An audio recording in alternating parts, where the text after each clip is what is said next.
नमस्कार, मैं हूं शशि तुषार शर्मा और आप देख रहे हैं चुनावी खबरों पर आधारित चुनाव आज तक का खास बुलेटिन। सबसे पहले आप दिन भर की कुछ बड़ी चुनावी खबरों को संक्षेप में जान लीजिए, जिसके बाद हम आपको बताएंगे कि ये खबरें खास क्यों हैं और उनके राजनीतिक मायने क्या हैं। बिहार में 23 जून को होने वाली विपक्ष की बैठक को लेकर राजनीति तेज हो चुकी है।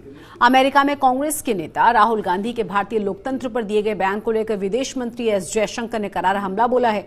राजस्थान के सीएम अशोक गहलोत ने बीजेपी को निकम्मा क्यों कहा है, इस पर भी चर्चा करेंगे। यूपी के डिप्टी सीएम केशव प्रसाद मौर्य ने साधा है निशाना, उन्होंने क्या कहा है ये भी हम आपको बताएंगे। गुरुवार को दिल्ली नगर निगम की स्थायी समिति के सदस्यों के चुनाव के नतीजों के बाद बीजेपी ने सदन में क्यों हंगामा किया, इस पर भी हम चर्चा करेंगे। चलिए अब थोड़ा विस्तार से कुछ और बड़ी खबरों को समझ लेते हैं। बिहार की राजधानी पटना में 23 जून को विपक्षी एकजुटता को लेकर होने वाली बैठक है और ये बहुत ही ज्यादा महत्वपूर्ण है, क्योंकि इसमें करीब 15 विपक्षी दल, प्रमुख विपक्षी दल जो हैं वो शामिल होने जा रहे हैं। बैठक में कांग्रेस अध्यक्ष मल्लिकार्जुन खड़गे, राहुल गांधी समेत कई और दिग्गज भी शिरकत करेंगे। सभी विपक्षी दल मिलकर चुनावों में बीजेपी की हराने की रणनीति पर चर्चा करने जा रहे हैं।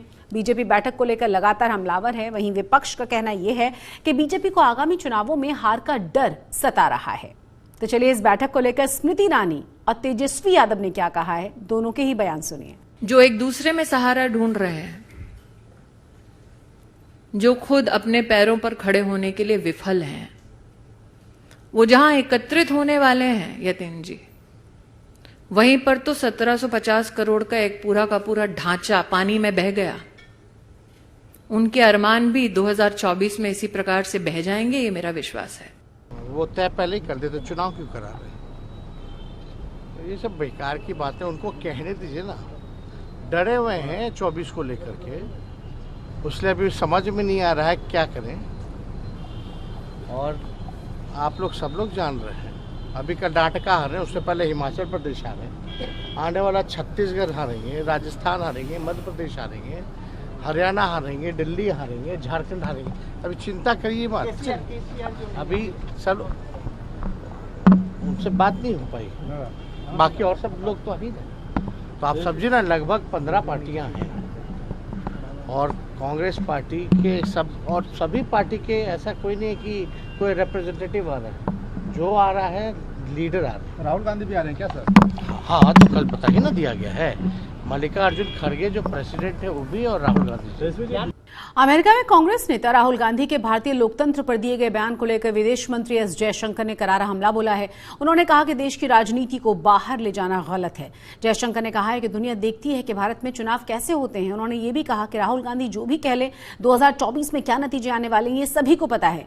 जिस पर कांग्रेस ने चुटकी लेते हुए कहा है कि बीजेपी इसी लोकतंत्र को मानती है जहां लोगों के वोट डालने से पहले ही वो चुनावी नतीजे बताने में सक्षम हो जाते हैं।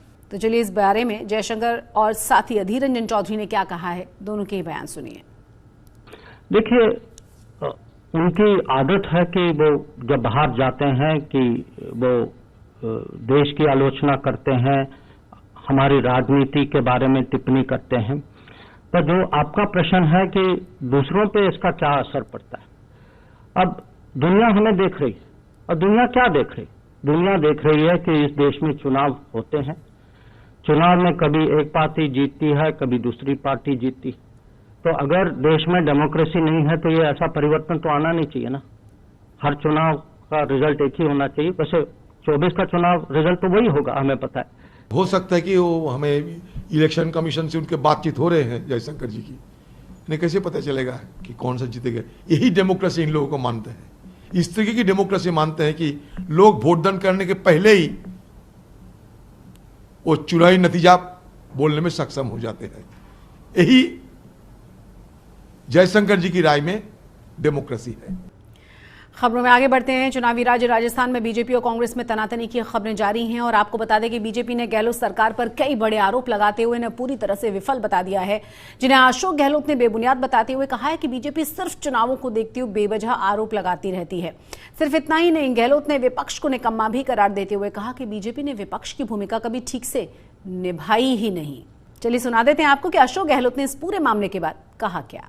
ये जो बार बार ये हमारे विपक्ष के लोग उठाते हैं, इनके बाद तो कोई 4 साढ़े 4 साल में इतने निकम्मापन दिखा है इन लोगों ने। इन्होंने जो है जो भूमिका अदा करनी चाहिए थी विपक्ष की, वो भी नहीं करी इन्होंने। अगर करते हमें खुशी होती, क्योंकि हम तो उनसे सीख लेते। अगर कोई आलोचना करता हमारी, हम तो उसे सीखते हैं, समझते हैं, क्योंकि लोकतंत्र है। आलोचना की बर्दाश्त करने की क्षमता होनी चाहिए सत्ता पक्ष को। हम उनमें अगर मान लो तथ्य है, सच्चाई है, उनको ग्रहण करके हम लोग पब्लिक इंटरेस्ट में फैसला कर लेते हैं। इन्होंने कुछ किया ही नहीं, खाली टाइम पास किया है, एक आंदोलन खड़ा नहीं कर पाए हैं। अब चुनाव आ गया तो अंदर प्रचार कर रहे हैं, पेपर लीक हो गया, वो इश्यू बनाने की कोशिश कर रहे हैं। कोई दम नहीं इन बातों के अंदर। और इस प्रकार से चुनाव के मौके पर आप ईडी को लेकर डर बताते हो। हम लोग डरने वाले नहीं हैं। ईडी अपना काम करे। जो केंद्रीय एजेंसी है, सीबीआई हो, इनकम टैक्स हो, ईडी हो, एनआईए हो, हमें कोई दिक्कत तो नहीं। हमने ऊपर मीटिंग में भी कहा है, पूरा हमारी पुलिस प्रशासन उनको सहयोग करेगी। यूपी के डिप्टी सीएम केशव प्रसाद मौर्य ने विपक्ष पर निशाना साधते हुए कहा है कि अब यादव और मुस्लिम वोटर समाजवादी पार्टी के बहकावे में नहीं आएंगे। मौर्य ने यह भी कहा कि विपक्ष अल्पसंख्यकों को भ्रमित करने का प्रयास करता रहता है। वो अब बीजेपी के साथ जुड़े हुए हैं और 2024 में बीजेपी ही सरकार बनाएगी। केशव प्रसाद मौर्य ने और क्या कहा है इस बारे में, सुनिए जरा। अखिलेश यादव जी दो वोटों को अपना बंधुआ वोट समझते हैं। एक वो यादवों का वोटरों को वो समझते हैं उनका बंधा वोट है, और दूसरा मुसलमानों को वोट को समझते उनकी मजबूरी का वोट है। और यह दोनों वोटों को लेने के लिए 2022 के विधानसभा चुनाव में ऐसा माहौल बना दिए थे, लगा कि वो 400 विधायक जीत करके उत्तर प्रदेश की सरकार में वापस आ जाएंगे। लेकिन आपने उत्तर प्रदेश की जनता का कमाल देखा और इनकी तमाम कोशिशों के बावजूद उत्तर प्रदेश की जनता भारतीय जनता पार्टी और कमल के फूल के साथ खड़ी रही और हम 271 विधायक जिता करके फिर उत्तर प्रदेश में प्रचंड बहुमत की सरकार चला रहे। गुरुवार को दिल्ली नगर निगम की स्थायी समिति के सदस्यों के चुनाव के नतीजे घोषित हो गए हैं, जिसमें बीजेपी और आम आदमी पार्टी दोनों ने 3-3 सीटें जीत ली हैं। बीजेपी काउंसलर्स ने स्टैंडिंग कमेटी के गठन को लेकर दिल्ली नगर निगम विधानसभा में जमकर हंगामा भी किया था। तस्वीरें देखिए जरा एक बार। एमसीडी के मेयर और डेप्यूटी मेयर के अलावा स्थायी समिति के पास शक्तियां होती हैं। स्थायी समिति नगर निगम के अहम फैसले लेने वाली संस्था है। स्थायी समिति निगम की नीति और वित्तीय फैसलों पर कंट्रोल रखती है और स्थायी समिति का अध्यक्ष पद ही नगर निगम का सबसे शक्तिशाली पद होता है। साल 2022 में हिमाचल प्रदेश और गुजरात में हुए विधानसभा के चुनाव में कांग्रेस ने 130 करोड़ रुपए से ज्यादा खर्च कर डाले थे, जिसमें कांग्रेस ने हिमाचल प्रदेश में पूर्ण बहुमत के साथ सरकार भी बनाई, जबकि गुजरात में उसे करारी हार मिल गई। बीजेपी की रिपोर्ट में कहा यह गया है कि हिमाचल प्रदेश चुनाव में पार्टी ने 49 करोड़ रुपए से ज्यादा खर्च किए थे। हालांकि हिमाचल में बीजेपी को जीत नहीं मिल पाई। दोनों ही पार्टियों की रिपोर्ट के मुताबिक ये पैसा बड़े पैमाने पर अपने उम्मीदवारों, विज्ञापन प्रचार और स्टार प्रचारकों की यात्रा पर खर्च किया गया था। तो देखिए कितना कितना करोड़ रुपए खर्च करती हैं चुनावी खर्चों पर हमारी राजनीतिक पार्टियां।